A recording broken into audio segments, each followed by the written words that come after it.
Okay guys, ini adalah CDI CDT padu, no cut off. Siapa yang nak motor dia boleh pergi tanpa sekatan kelajuan, boleh pakai CDI CDT. Contoh motor kawan-kawan boleh pergi 18. Disebabkan motor kawan-kawan ada cut off, motor kawan-kawan boleh dapat 110, 100,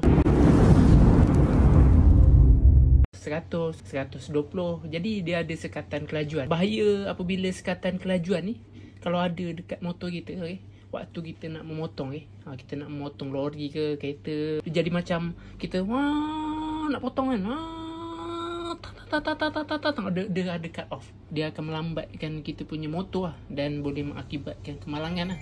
Okay, kalau kita tak sempat memotong kenderaan, maka kenderaan daripada depan meluncur laju, jadi dia akan melanggar kita. Okay, jadi CDI CDT ni support daripada blok standard, blok 53, 54, 55, 56, 57, 58, 59, 60, 65, 72 sampai blok 85mm Jack 8. Jadi untuk CDI CDT ni diorder oleh Tuan Zamri 3580, nombor tracking akhir sebagai rujukan owner. Diorder untuk CDI CDT padu, boleh PNP pada motor EFI High Power, EFI Dream, EFI Class 1, Wave 100, MR1, Cray 100, Demak Evo Z 110, SYM Ebonner 110, MR3 V1 5 pin punya boleh pakai, okay?